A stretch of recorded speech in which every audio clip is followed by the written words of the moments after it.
બનાસકાંઠા જિલ્લામાં લોકસભાની ચૂંટણીના ફોર્મની ચકાસણી શરૂ કરતા કોંગ્રેસના ઉમેદવાર ગેનીબેન ઠાકોર પાલનપુર કલેક્ટર કચેરી પહોંચ્યા હતા અને ભાજપ અને ચૂંટણી અધિકારીઓ ઉપર આક્ષેપ કરતા કહ્યું હતું કે મારું ફોર્મ રદ થાય તેવા પ્રયાસો કરાયા છે, ભગવાન તેમને સદબુદ્ધિ આપે। બનાસકાંઠા લોકસભાની ચૂંટણી માટે ભાજપ, કોંગ્રેસ અને અપક્ષો સહિત 41 ફોર્મ ભરાયા છે। જોકે પાલનપુર કલેક્ટર કચેરીએ ઉમેદવારોના ફોર્મની ચકાસણી શરૂ કરતા કોંગ્રેસના ઉમેદવાર ગેનીબેન ઠાકોર પહોંચ્યા હતા, જ્યાં તેમણે ચૂંટણી અધિકારીને ભાજપ ઉપર આકરા પ્રહારો કરતા કહ્યું કે ચૂંટણી પંચ અને ચૂંટણી અધિકારીઓનો આભાર માનવો જોઈએ। તેમણે 3 વકીલો રાખીને બિન જરૂરી વાંધાઓ આપ્યા અને જે તેમની માનસિકતા બતાવે છે। 3 વકીલો રાખીને તેમને સામેના ઉમેદવારનું ફોર્મ રદ કરાય તેવો પ્રયાસો કર્યા છે। તે ભાજપની માનસિકતા છે, જેમને જનાદેશ ગુમાવી દીધો છે। મારા સોગંદનામાની અંદર મિલકતના ભાવમાં વાંધા કાઢ્યા, જેમાં મારી 2007 થી 2024ની મિલકતનું એફિડેવિટ સરખું જ છે। તેમની જંત્રીઓ સરકાર લોકોનું શોષણ કરવા માટે ખોટી રીતે વધારે તો એમાં સુધારો કરવો પડે। વેલ્યુએશન વધારવું એ કામ સરકારનું છે, એટલે અમે જંત્રી પ્રમાણે મિલકતની કિંમતમાં વધારો કર્યો છે, તો અમે તે પ્રમાણે એફિડેવિટ કર્યું છે। જે માનસિકતા જ એ પ્રકારની હોય તો અમે કંઈ કરી ના શકીએ। જનતાના દરબારમાં જવાના છીએ। ભાજપના લોકોએ SC અને ST સમાજના લોકોને કોંગ્રેસના ઉમેદવારના મત છૂટે ને ઉમેદવારી પત્રો ભર્યા છે। જે સમાજના લોકોએ ભાજપને ફાયદો કરવા ફોર્મ ભર્યા છે અને તેમને કોઈ સમાજના ટેકાથી નથી ભર્યા, વ્યક્તિગત ભર્યા છે। એ લોકો લાલચ માટે ફોર્મ ભર્યા, એમાં તેમના સમાજના લોકો લાલચમાં આવવાના નથી। અંતે તો 20 લાખ મતદાતાઓ પર છોડો ને ઉમેદવારોને ફોર્મ ભરાવીને લાલચો આપવી પડે છે ને અન્ય જગ્યાએ લઈ જવા પડે છે, એમને ઘરે ન આવવા દેવા પડે, ડરાવવા પડે। આ લોકશાહીનું ગળું દબાવવાનું વર્તન થઈ રહ્યું છે અને ભગવાનને પ્રાર્થના કરીએ છીએ કે તેમની માનસિકતા સુધરે। એમને હારની નિશાની દેખાઈ રહી છે। જોકે બનાસકાંઠાની જનતા કોંગ્રેસ સાથે રહેવાની છે। તો ગેનીબેન ઠાકોર ચૂંટણી પંચ અને ભાજપ ઉપર કરેલા આક્ષેપને લઈને ડીસાના ધારાસભ્ય પ્રવીણ માળીએ નિવેદન આપતા કહ્યું કે આ સમયની અંદર દરેક ઉમેદવારે ચૂંટણી પ્રવાસે લાગવું જોઈએ, આક્ષેપ પ્રત્યાક્ષેપમાં ન પડવું જોઈએ। એમણે કહ્યું કે 11 કમિશન સારી રીતે કામ કરે તો એ જ કરી રહ્યું છે અને જેને લઈને ગેનીબેનનું ફોર્મ મંજૂર થયું છે અને માત્ર પ્રજાની અંદર એ વાત છે કે તમે 2017માં જે મિલકત ધરાવો છો તે 2024માં વેલ્યુએશન ડાઉન કરીને બતાવી એફિડેવિટ ખોટા કરો છો, એ સુધારા બાબતની ચર્ચા છે અને સોશિયલ મીડિયામાં લોકો કહે છે કે ગેનીબેન કહે છે કે એક એ BPL છે કે ગરીબ છે કે મારે તો એની એ જ મિલકત છે ને એ જ ખેતર છે, તો પછી એના પછી ખૂબ બધી મિલકતો ખરીદાય છે, તો સરકારે જંત્રી ડબલ કરી છે અને એમને એફિડેવિટમાં પણ ડબલ કરવી જોઈએ। કોંગ્રેસને દરેક જગ્યાએ જાકારો મળી રહ્યો છે ને એ બધી વાતો કરે છે। દરેકને ચૂંટણીમાં ઊભા રહેવાનો હક છે કે પક્ષમાં ઊભા રહેવું કે અપક્ષ રહેવું, એટલે એમના આક્ષેપોનો જવાબી વેમ આપશે।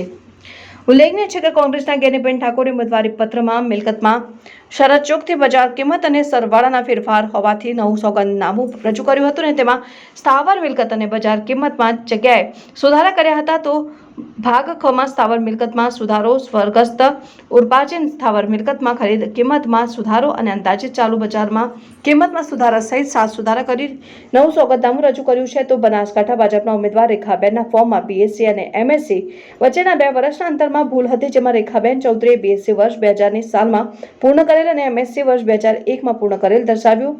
જોકે રેખાબેને 1 વર્ષમાં MSc કઈ રીતે પૂરું કર્યું તે લઈને સોશિયલ મીડિયામાં મેસેજ વાયરલ થયા હતા, જેને લઈને રેખાબેન ચૌધરીએ નવા સોગંદનામું રજૂ કર્યું ને BSc વર્ષ 1999 અને MSc વર્ષ 2001માં પૂરું કર્યું નું સુધારીને તેના જૂના સોગંદનામામાં PhD વર્ષ 2023માં પૂરું કર્યાની જગ્યાએ 2022માં દર્શાવીને ફોર્મ સુધારીને ભર્યું છે।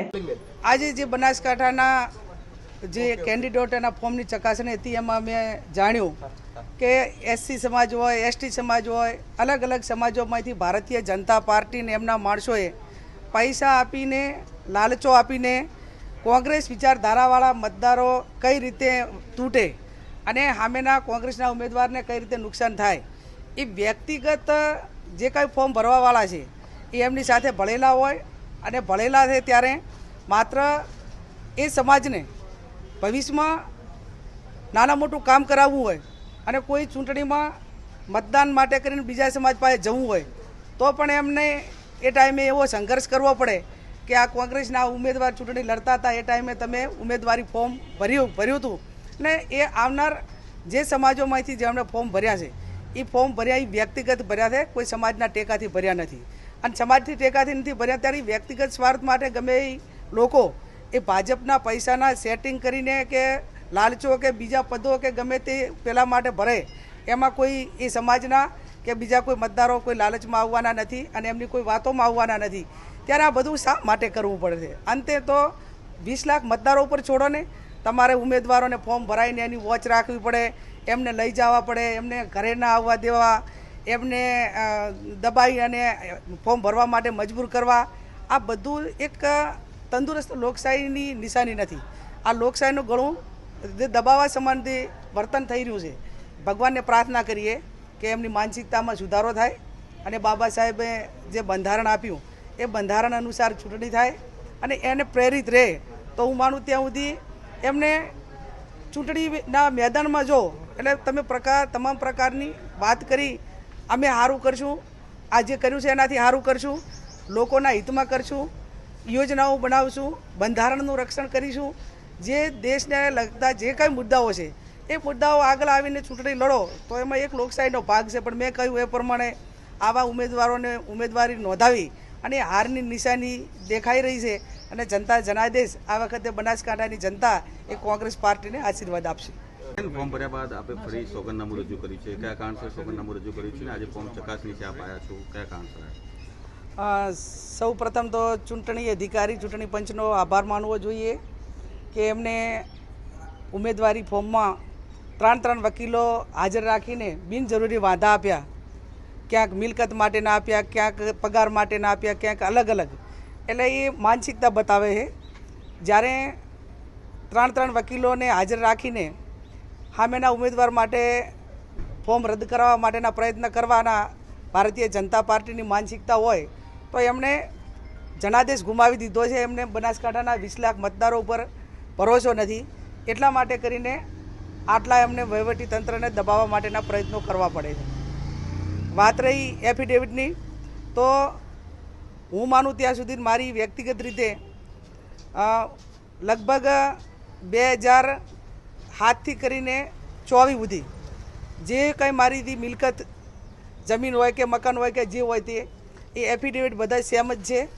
ઠીક છે, એમની જંત્રીઓ સરકાર ખોટી રીતે લોકોનું શોષણ કરવા માટે જંત્રીઓ વધારીને વર્તમાન કિંમત એનું વેલ્યુએશન વધારે બતાવે એટલે સુધારો કરવો પડે.